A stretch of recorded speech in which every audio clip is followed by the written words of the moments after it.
Welcome to Lennar's second quarter earnings conference call. At this time, all participants are in a listen-only mode. After the presentation, we will conduct a question-and-answer session. Today's conference is being recorded. If you have any objections, you may disconnect at this time. I will now turn the call over to David Collins for the reading of the forward-looking statement. Thank you, and good morning, everyone. Today's conference call may include forward-looking statements, including statements regarding Lennar's business, financial condition, results of operations, cash flows, strategies, and prospects. Forward-looking statements represent only Lennar's estimates on the date of this conference call and are not intended to give any assurance as to actual future results. Because forward-looking statements relate to matters that have not yet occurred, these statements are subject to risks and uncertainties. Many factors could affect future results and may cause Lennar's actual activities or results to differ materially from the activities and results anticipated in forward-looking statements. These factors include those described in our earnings release and our SEC filings, including those under the caption Risk Factors contained in Lennar's annual report on Form 10-K, most recently filed with the SEC.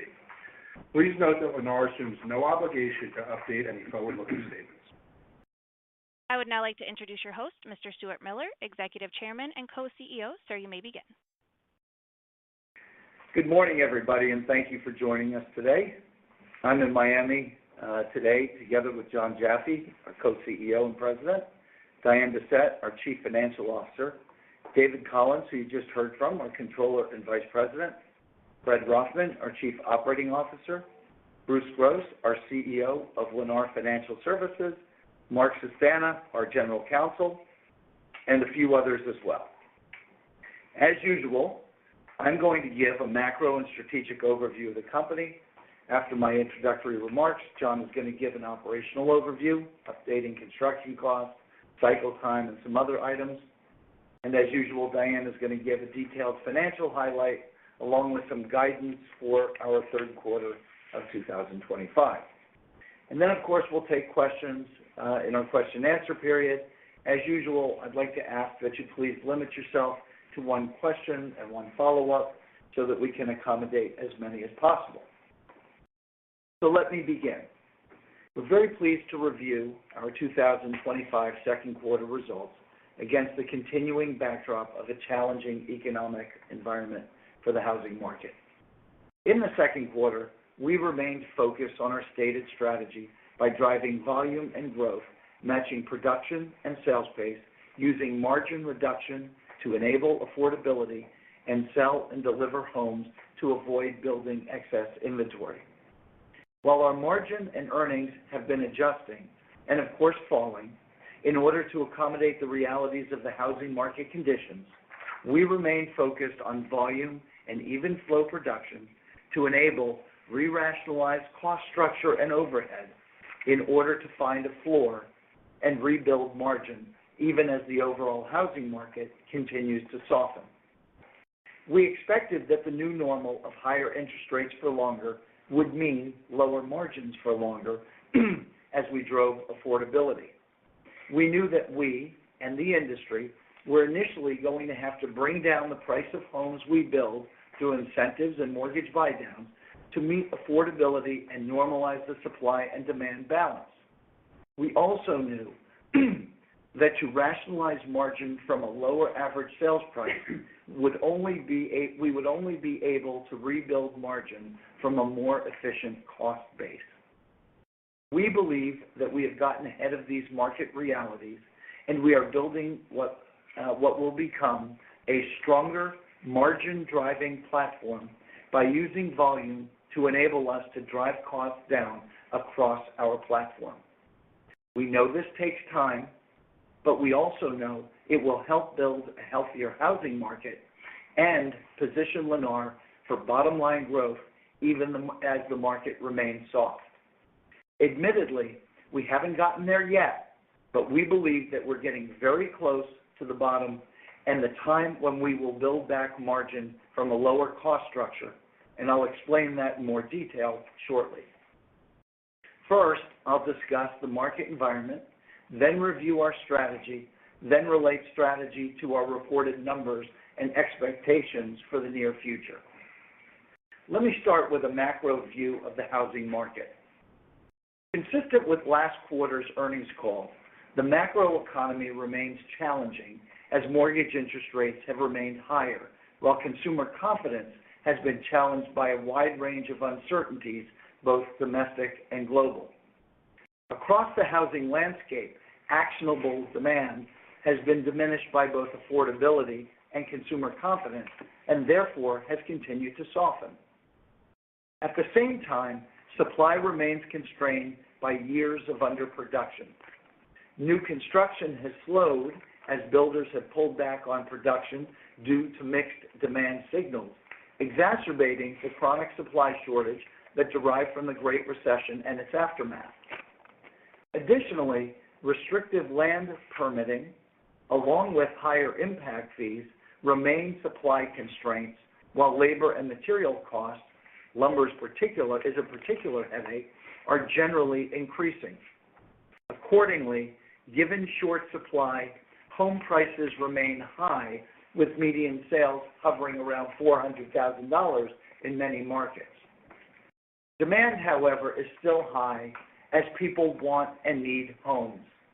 Millennials are hitting the prime buying age and are realizing the benefit and perhaps imperative of home ownership. But affordability and waning confidence around buying now are sending confusing signals. I certainly don't want to overstate the negative, as the market is definitely not crashing, but it just continues to cool. Inventory is up slightly from last year's lower levels, but still relatively limited. It's just that the housing market right now is driven by supply and demand that can't be properly aligned. This is a difficult cycle, as low supply fuels high prices, and high prices lock out many of our buyers. Mayors and governors around the country continue to decry the housing shortage and point to affordability or attainability as a priority concern. As a case in point, I and many other home building leaders last week heard from Governor Cox of Utah explain that there's a significant housing shortage in his state, and they simply need more supply. In fact, they are running a need more supply publicity campaign in the state. He noted that the American dream is home ownership, and his state has a 350,000 home deficit that is maintaining prices at an unaffordably high level. He emphatically argued that they need more starter homes in the state that are affordable to those who are just beginning their careers and their families. He described how he and his state are making noteworthy efforts to eliminate or modify restrictions in zoning and timeliness in order to attract more supply, which will help narrow the supply gap and help align supply and demand. This is a common refrain. The post-pandemic days of strong, actionable demand driven by low interest rates are behind us. Initially, many in the housing market held on to the hope that higher interest rates were temporary, expecting inflation to subside and rates to drift back to lower levels. However, this expectation has not materialized. Looking ahead, there is little evidence to support expectations of materially lower interest rates in the near term. As a result, elevated interest rates have solidified as the new normal. The environment is about recognizing that short supply is keeping prices higher, and that only lower prices enabled by lower cost structures will define affordability. This trend has started with reducing margins and using incentives to enable affordability, but looking ahead, it is much more about transitioning to lower cost structures. Against this backdrop, let me turn to Lennar's operating strategy. Our strategy is and has remained very clear. First, operationally, we are building and delivering consistent volume by meeting the market at affordability, and using volume, we push efficiencies through our platform. And second, financially, we are focused on driving an efficient asset-light, land-light balance sheet to effectively hold and develop our land assets and to build cash flow. As I said earlier, we are not there yet, but we are certain that we are finding a floor with margin and getting close to building it back, even in a softer housing market environment. As the current market softness unfolded, we focused on consistent volume by matching our production pace with our sales pace. Although some have questioned why we have maintained volume rather than protect our margin, we are very clear and steadfast on our strategy. Historically, we protected margin as market conditions stalled, and we generally led the way in protecting short-term profitability. But we learned through those times that once we step backwards and lose momentum, it becomes increasingly more difficult to restart and recapture volume. The machine slows and does not restart easily. We have concluded that by maintaining volume, we can create new efficiencies and new solutions that are durable for the future and will result in meaningful long-term efficiencies in our cost structure. When we stop and pull back, the restart is difficult and expensive, but even worse, we end up coming back as the exact same company we were before, with no significant changes for the future. Today at Lennar, we are laser-focused on injecting technology-assisted solutions into our platform with the expectation that we become meaningfully different and decidedly better. We believe that with volume, we can design and engage real change that will produce significant recurring returns for years to come. It really comes down to using hard times to push, to force, and accomplish hard things. And this is exactly what we're doing. As many know, we have spent considerable time working with, investing in, and exploring technology. And the general business community is consumed with the possibilities and opportunities enabled by modern technology. We think about the extraordinary companies that remade their business by incorporating technology solutions into an older platform like Walmart or Home Depot. They invested heavily in their technology-enabled solutions and cemented themselves as industry leaders. We believe in the virtues of technology solutions and the value and efficiency it can bring. We clearly believe that technology, properly configured, can enhance productivity.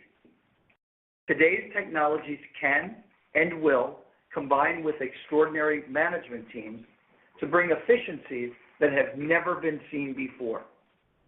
We believe that productivity and efficiencies can be enhanced by orders of magnitude when technology-assisted solutions intersect with company-wide adoption.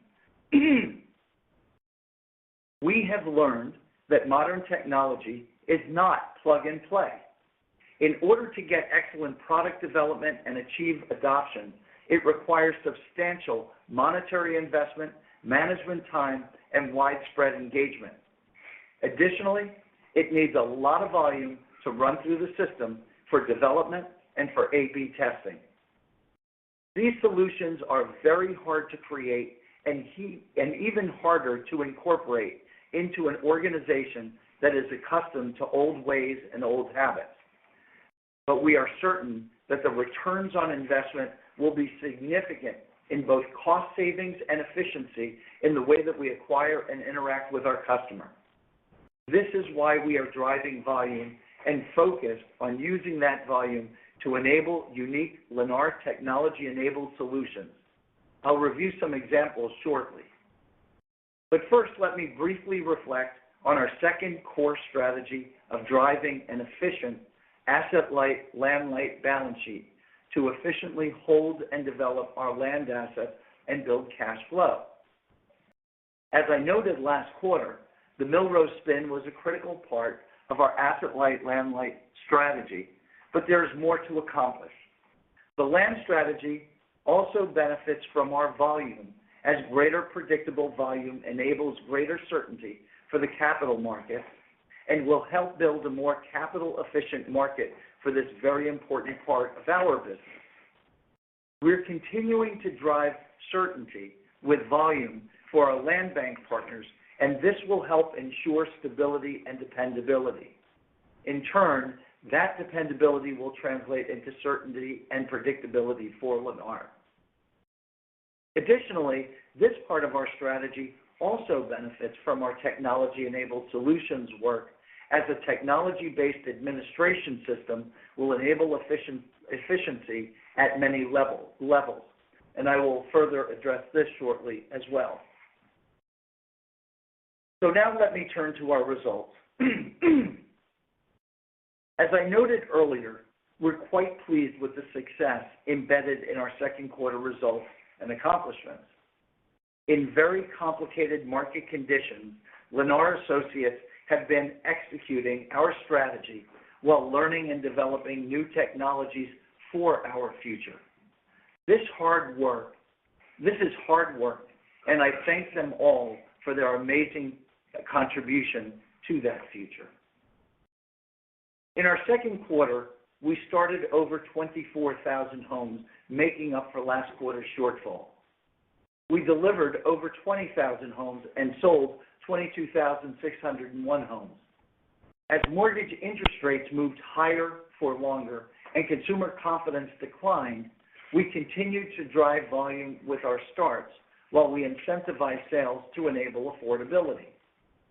As a result, during the second quarter, sales incentives rose again to 13.3%, reducing our gross margin to 18%, excluding purchase accounting, as expected, on a lower than expected average sales price.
By that I mean the partners who put in the roads, water, and sewer on each tract of land that we develop. They too are dependent on consistent volume to ensure that their investment in heavy equipment is continuously working. Idle equipment costs money with no income. Our focus on volume enables us to have conversations and build relationships that were impossible when the market was heated and strong. Given those initiatives, we look ahead to the third quarter of 2025. We expect that our margin will come in at approximately 18%, of course, depending on market conditions. We expect to sell between 22,000 and 23,000 homes and deliver between 22 and 23,000 homes. We expect our average sales price to be between $380,000 and $385,000, as we expect to continue to see pricing pressure on homes that will be sold during the quarter. Nevertheless, we are focused on driving sales and closings and driving strong current cash flow, even at reduced profitability. We are focused on maintaining properly sized inventory within our 2 homes completed unsold per community level per month, overall, so that if market conditions stabilize or improve, we will benefit, and if the market conditions soften, we are prepared. We expect our overhead in the third quarter to continue to run on the high side at between 8 and 8.2% as we continue to invest in and evolve various Lennar technology-assisted solutions that will define our future. These initiatives have been and will continue to add SG&A as well as corporate G&A for some time to come, as they represent a significant investment in our differentiated future. Let me give you some examples. You might remember the program that we once described as the Lennar Machine. The machine, which is overseen by Ori Klein, Jeff Moses, and Ben Locke, and they do an amazing job, it was and still is our primary digital marketing and customer acquisition product, and it has become central to our overall marketing and sales efforts. It operates on a Salesforce backbone, which ingests data from across the Lennar sales landscape. The machine's components have become native to the Lennar way of selling. We have invested heavily in the future of this high-technology program, which is designed to reduce our customer acquisition costs, both internal and external, and manage the dynamic pricing of our homes. Perhaps most importantly, we are working closely with executives at Salesforce, as well as our advisors at McKinsey, to evolve and design a Lennar agent force that will be able to quickly engage with customers in coordination with our sales team, as well as independently in off hours. Our development of this tool requires significant data flow and is another reason that we maintained our volume to continue to build our digital marketing and customer acquisition program. Another example is in the land arena. We are at the front end of developing a technology-driven land management system in cooperation with the team at Palantir. Our Lennar interface with Palantir is Yen Liu, who is driving that innovation. As we developed our essential housing and Millrose business engagement, we knew that asset light and land light wasn't enough. Off-balance sheet acquired land with just-in-time delivery of home sites can potentially harbor inefficiencies. The day-to-day administration, from purchasing land to the development of that land and to the delivery of developed home sites, is being crafted with a state-of-the-art, high-technology-enabled program. This system will help manage every part of the land and land capital relationship and journey. Of course, in order to execute, it requires money, overhead, executive management time and attention, and substantial volume running through the system that will enable this system to properly evolve. Finally, in July, we will execute, wish us luck, the 2-year transition of our ERP system to J.D. Edwards' E1 system. This has been a massive undertaking by the extraordinary Lennar professionals in our IT group that was led by Scott Spradley until his retirement a few weeks ago, and to be transitioned by his leadership, Thor, Lee, and Jason. You guys know who you are, who are ready to complete this rather complex feat. Although this is really considered just a technical transition, it will enable our combined team of the IT leadership group and Diane Bessette, our Chief Financial Officer, to begin on modernization of our entire financial platform from the main office to the field. Many of you might have noticed that we at Lennar get prepared fairly quickly to report earnings. The reality is that we close our books within 3 days of quarter end. We have a full numbers package 3 days later, and we have a complete forecast 3 days after that. The good news is that we could report earnings on the 10th day after the quarter end. The bad news is that this extraordinary time frame is handled with limited automation that has been limited by our old school ERP. David Collins really leads this effort. Our financial team does an exceptional job, but they will be truly supercharged and capable of much more as we get these processes automated, and we will. So, in conclusion, let me say that while this has been a constructive quarter for Lennar, and while the short-term road ahead might seem choppy, we are very optimistic about our future. We are well aware that our numbers this quarter aren't where we would like them to be, but neither is the market. And this is a tough time to be spending heavily on innovation, but we are. This has been an important quarter for Lennar, and we couldn't be prouder of the work and dedication of our extraordinary associates who work together to make it all happen. Together, we have upgraded the financial and operating platforms as we drove production and sales. We are well prepared with a strong and growing national footprint, growing community count, and growing volume. We have continued to drive production to meet the housing shortage that we all know persists across our markets. And we have driven growth, production, and volume. We have positioned our company to evolve and create efficiencies and technologies that will make us a better company and built for the future. Perhaps most importantly, our strong balance sheet and even stronger land banking relations, and soon our technology-enabled solutions will afford us flexibility and advantaged opportunity to consider and execute on strategic growth for our future as well.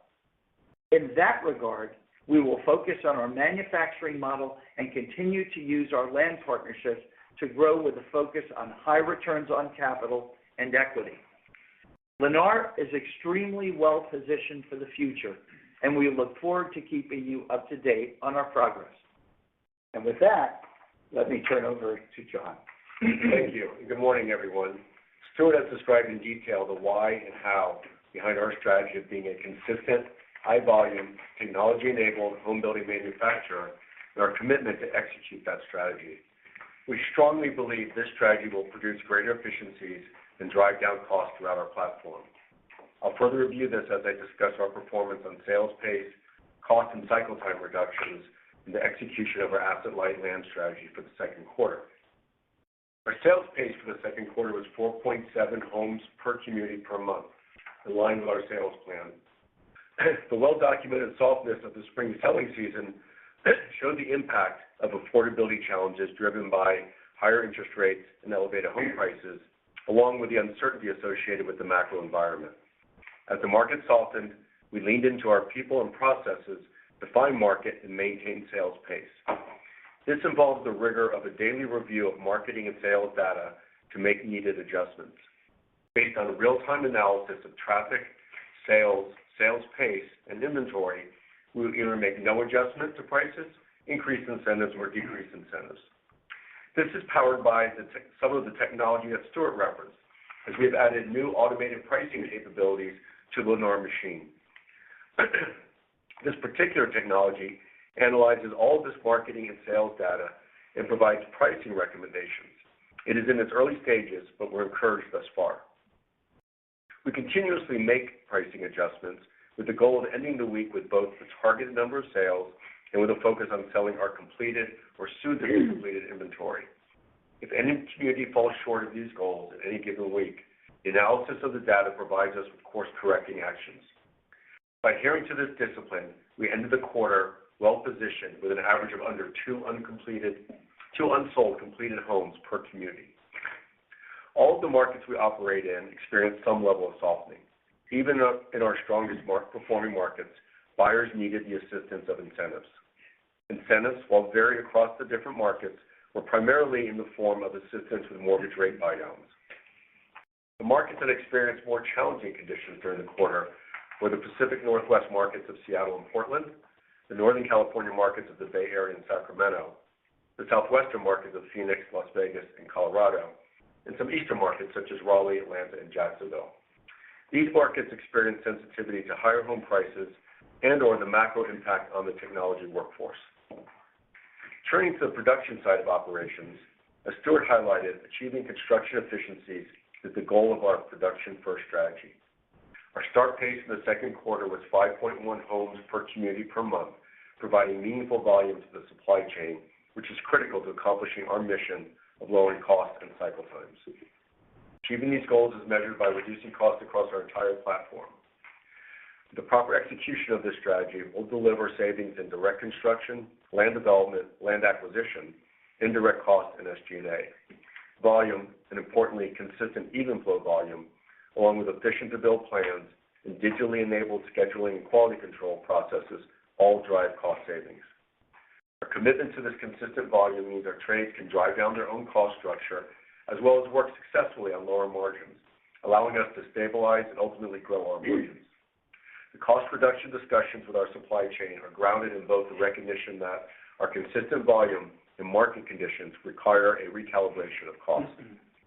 Direct construction costs in the second quarter were lower sequentially by 1.5% from Q1 and on a year-over-year basis by 3.5%.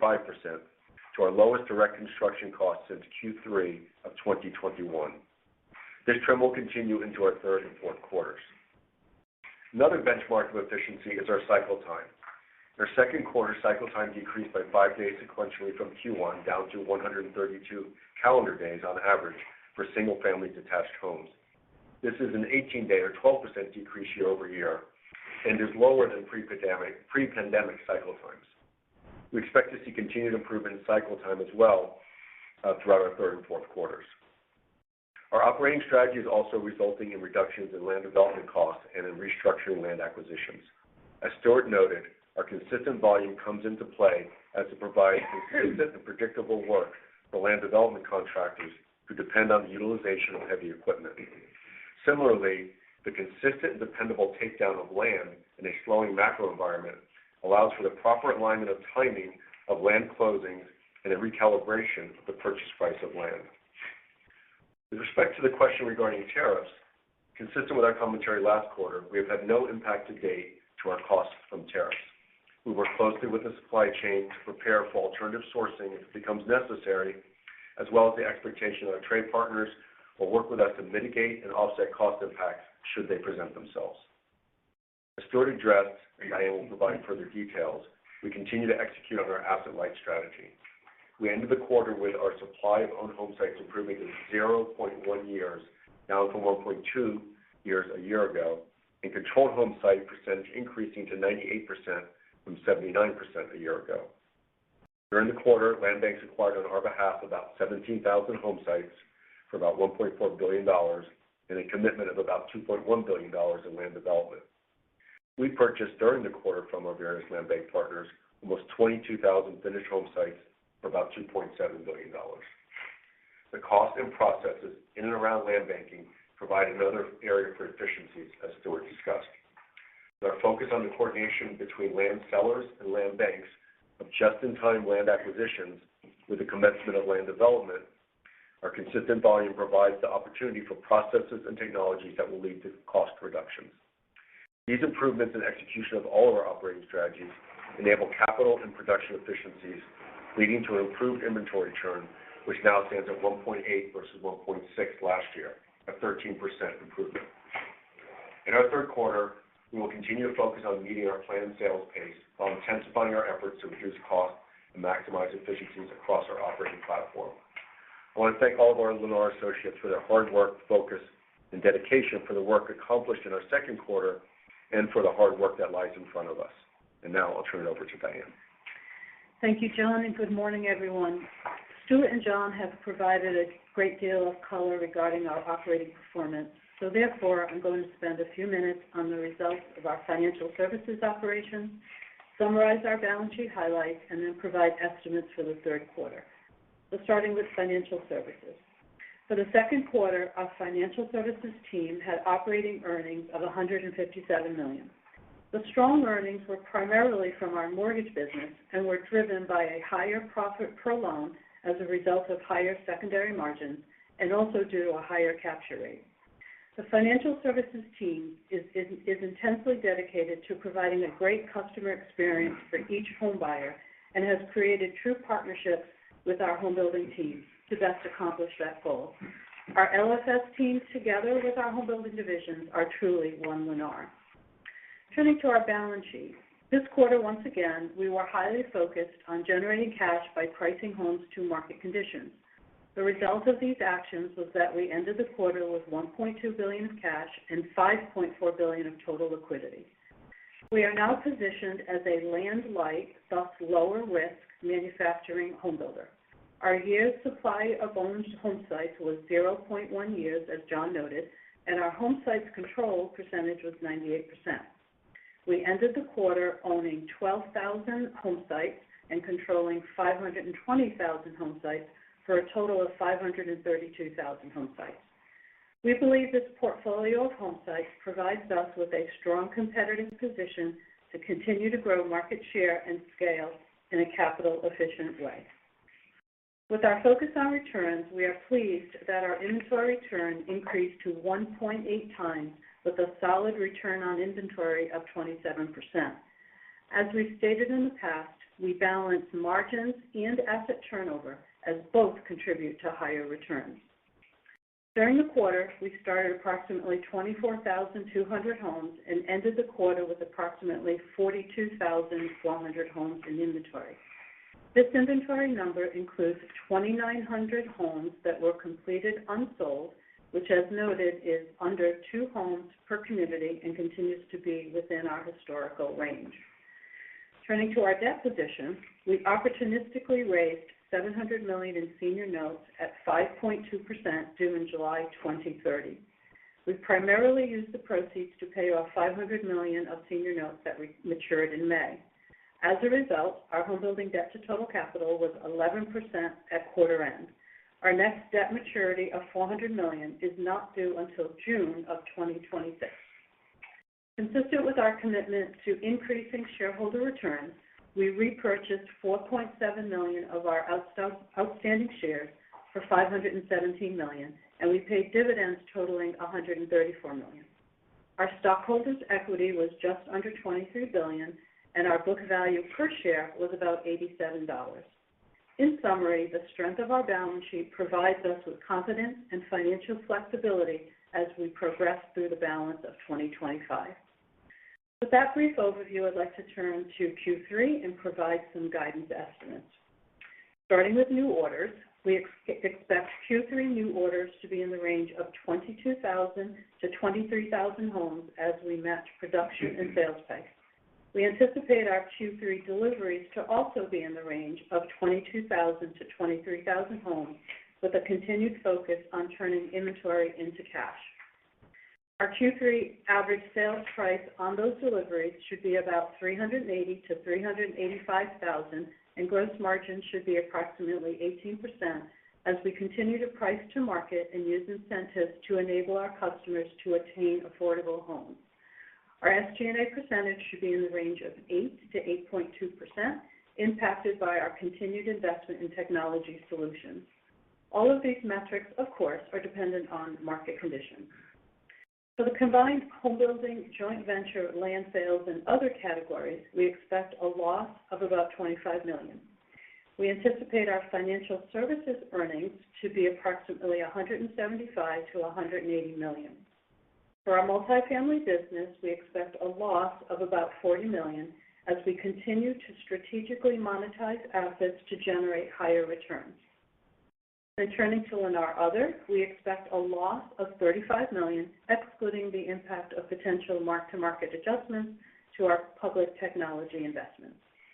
Our Q3 corporate G&A should be about 1.8% of total revenues, and our foundation contribution should be based on $1,000 per home delivered. We expect our Q3 tax rate to be approximately 25.3%, and the weighted average share count should be approximately 257 million shares.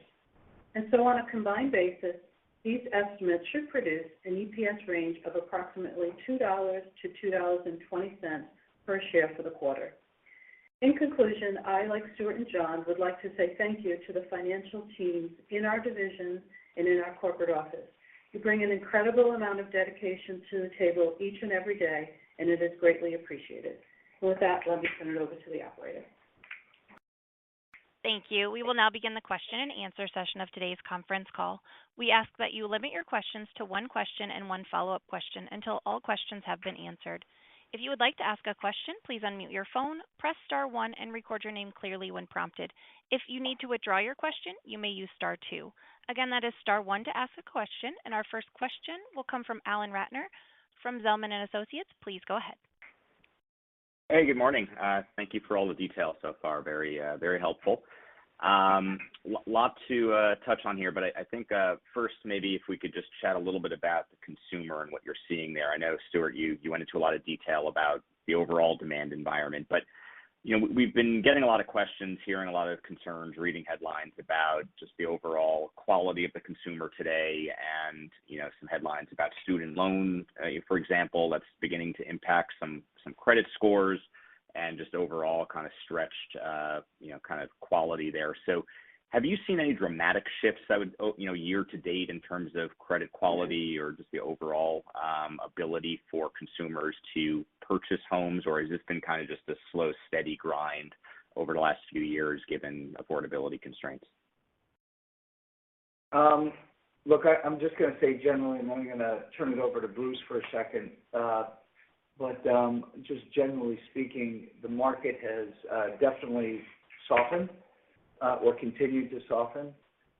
New normal interest rates are higher, but more importantly, consumer confidence has started to wane a little bit. In our last earnings call, I did talk about the fact that we are seeing higher debt levels in some of our loan applications, and that too is starting to weigh in on the market. Bruce, maybe you could give some more color. Sure. From a credit perspective, if you're thinking about credit scores, it's been very consistent. What we are seeing, though, is a little bit of a shift to more government loans, which helps with the ratios for some people that don't qualify. So our government loans are up from 40% last year to about 48% in the second quarter of this year. So that's the one noticeable difference. You also brought up student loans, but people do have to qualify assuming the student debt. So we haven't really seen any shift there with any changes with student loans at this point. Great, and it's great to hear your voice, Bruce. Hope you've been doing well. Second question, on the, just overall, I guess, price elasticity in the market. Stuart, obviously with the machine and your ability to flex incentives to maintain a targeted sales pace, impressive results there. I'm just curious, across your portfolio, do you feel like there are any markets right now that don't really have elasticity in demand, meaning, incentives, it doesn't really matter how high you take them, you're struggling to achieve a certain targeted pace, and as a result, you've dialed back the production? Or would you say across the board there is a market clearing price, it's just a matter of finding what that level is to achieve the targeted absorption? So I'll just say quickly and then turn over to John that as you know, Alan, we are on top of these numbers, our divisions, our regions, every day. And I would say that you do see somewhat of a rotation where 1 week it's one market and 1 week it's another, where the question of elasticity is raised and challenged, and it's a real ebb and flow market out there that moves around. John? Yeah, I would completely agree with that, Stuart. It's nothing you can point to outright to say this market is behaving consistently in a different direction. As I highlighted, some of the markets that are harder to find that pace. And as I said, it's in part driven by perhaps where pricing is, and particularly tech workers who are foreign tech workers, just the uncertainty around that. In combination, you tend to see a bigger impact, but that also tends to be very community specific, and we make the adjustments. Great. Thanks for all the detail, guys. Appreciate it. You bet. Next, we'll go to the line of Stephen Kim from Evercore ISI. Please go ahead. Yeah, thanks very much, guys. Appreciate all the color as always. I guess last quarter we discussed your view that long-term normalized operating margins before corporate expense were like in the mid to high teens, and that you could be nimble in adjusting your operations to a lower level of volume if you needed to.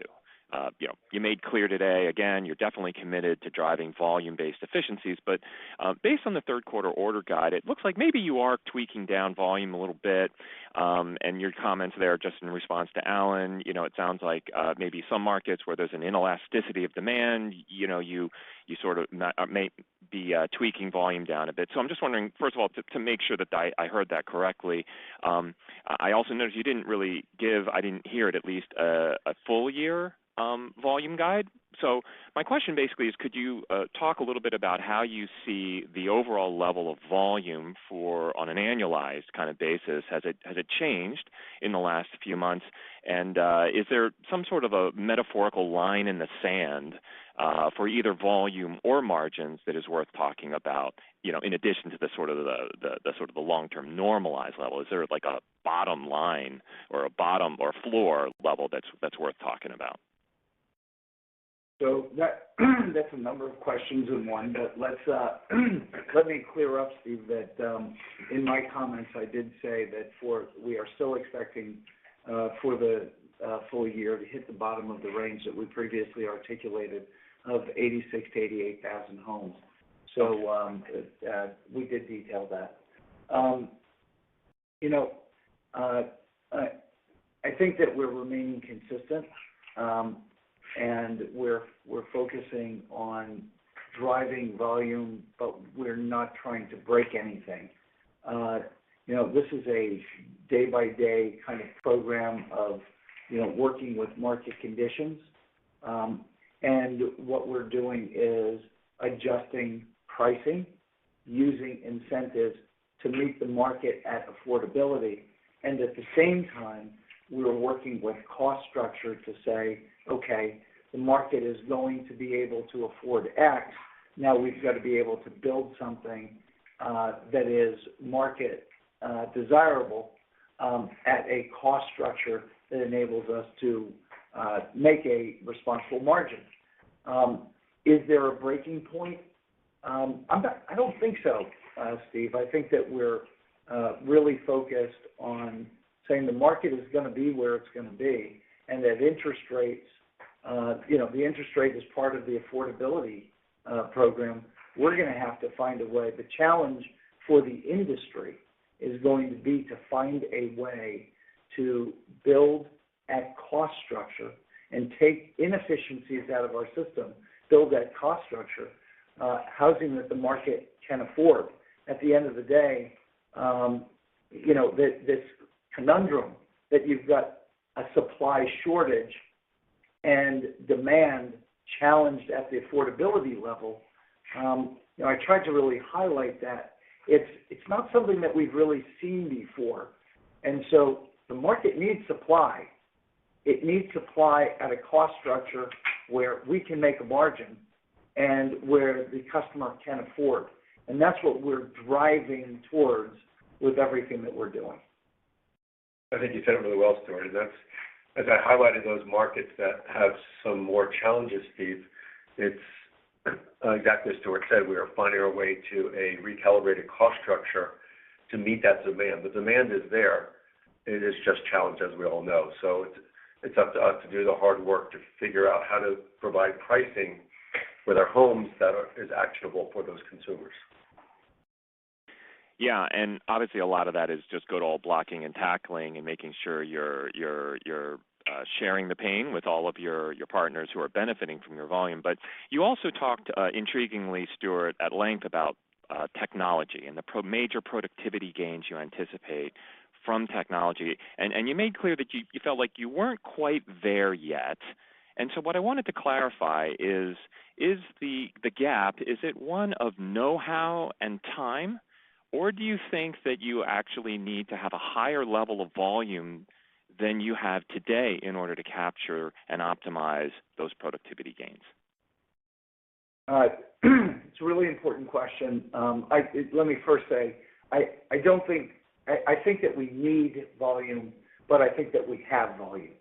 So I'm not making an argument that we need more volume in order to run through. I think that we have that high level of volume that will enable us to learn. But what I did try to articulate is, I don't care if you look at the technology companies that are self-made as technology companies like Amazon, like Meta, like Google, if you look at those companies, the amount of money that they invested to become what they were, and before they ever saw a dollar of profit, was enormous. If you then back up and look at the companies like Home Depot and Walmart that on an old chassis they put a brand new engine to enable them to be prepared for a digital future. The dollars that were invested by those companies was not just numbers of dollars, but it was management time, it was general overhead, it was focus and attention. I'm not sure that any of these companies did what they did in the context of a softening market.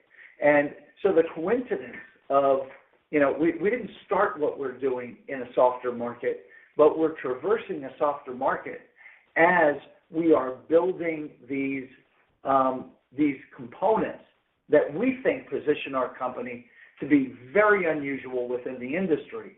And it just takes time, it takes attention, it takes overhead to get the programs working well. But if I look back at the time that I said, we are developing the machine and you should all come here and see what we're doing, to today, the advances have been breathtaking. And they're critically important. The problem is, in a descending market, it's hard to see what we're actually doing.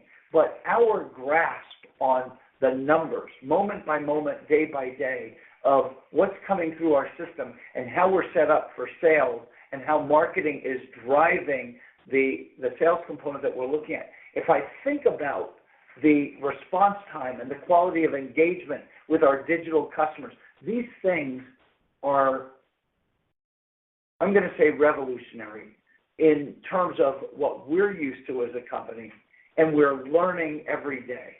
So we're pretty enthusiastic about what we're doing in these spaces, and we are engaging top-flight professionals to work with us so that we're learning we don't know what we don't know. We're learning what we don't know as we migrate forward. It takes time. We're not there yet, and we probably will never be there, but we're getting closer, and we're adding efficiencies to our program even as we build the systems. Sorry for the long-winded answer. No, it's great. Appreciate all the color, guys. Best of luck. Okay. Thanks, Steve. Next, we'll go to the line of John Lovallo from UBS. Please go ahead. Good morning, guys. Thanks for taking my questions. The first one is, I guess, I understand that you guys are working through some older land assets, and you guys talked about the land management systems today that you're developing. You've also been, very clear about, what you believe to be the benefits of the even flow model. But I guess what I'm curious about is, what margins and returns are you putting capital to work at today? Well, interesting question. Look, anything that we're buying today is going to come through the system maybe a year or 2 years from now. We are working through some older land assets, but even as we work through those land assets, we are reworking and focusing on the horizontal development costs associated with that, and that can be as expensive as the land asset itself. As we look to put assets to work today, just remember that in a declining market, what we might underwrite today might still move around. John, how would you handle this? Yeah, well, it will vary by market, obviously, but I'd say we're trying to adhere to finding our way to, around a 20% gross margin as we do our underwriting, with the expectation, as you heard from Stuart and myself, of recalibrating, driving down our cost structure as a buffer against the market conditions.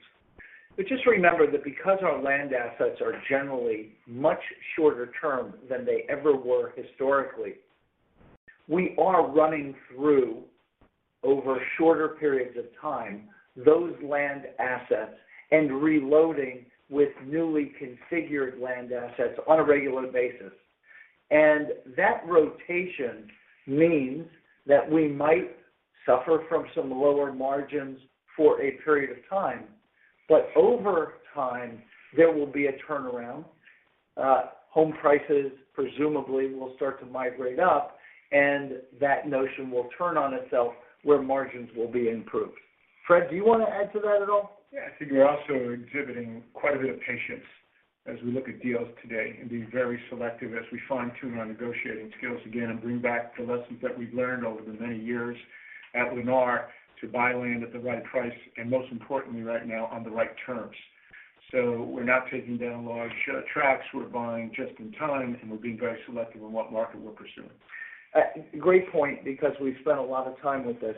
When you go from strong market conditions and maybe even overheated market conditions, the ability to negotiate and to really make sure that the terms, conditions, and pricing are right really becomes almost impossible.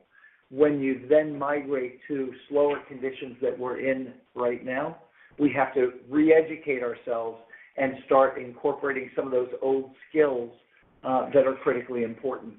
And that's exactly what we've been doing. That's why I mentioned in my comments are just at the shorter term, but also at our high volume, we generate cash flow for land sellers in a market that the macro conditions are slowing down. And so it's a very different environment today than what we've been through for the past few years. Okay, yeah, that's helpful color. And it looks like, home building cash flow from ops was about $1 billion outflow in the second quarter, and what's typically a positive quarter. Can you provide any color around the moving pieces there?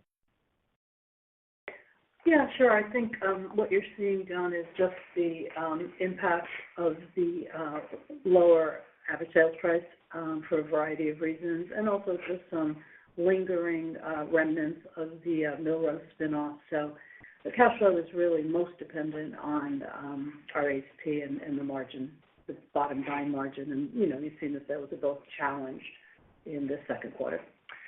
Look, in the context of our Millrose spinoff, which is still fresh, and some of the ins and outs that derive from that, we're still going through some of those reconciliations, and you're seeing our numbers move around. It'll probably be another quarter of that, but we're really migrating to a strong cash flow environment. Yeah, continuous cash flow. I think that's really important. As we're turning the assets, right, it's one of the most important components of cash flow. So the nominal amount moves around a little bit, but consistent cash flow is definitely our goal. Okay, thank you, guys. Thank you. Next, we'll go to the line of Susan Maklari from Goldman Sachs. Please go ahead. Thank you. Good morning, everyone, or good afternoon now, I guess I should say. My question is on the core product. Can you talk a bit about where you are in terms of integrating that into the business, how that perhaps benefited the improvement in inventory turns that you saw this quarter, and how we should think about the path to you really sort of fully integrating that into the strategy? This is in our, Sean, our core product continues to be rolled out across our divisions. It now represents about a third of our starts. And, just by way of example, it is more efficient from a cost and cycle time perspective. So we expect actually about almost a 20-day improvement in cycle time between non-core to core product, as it is designed and engineered to maximize efficiency of both the build process and the cost to build.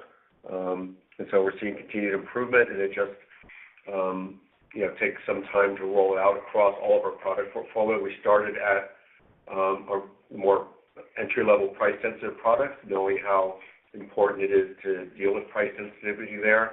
And now we are in the midst of designing product and rolling out for move-up product and attached product like townhomes.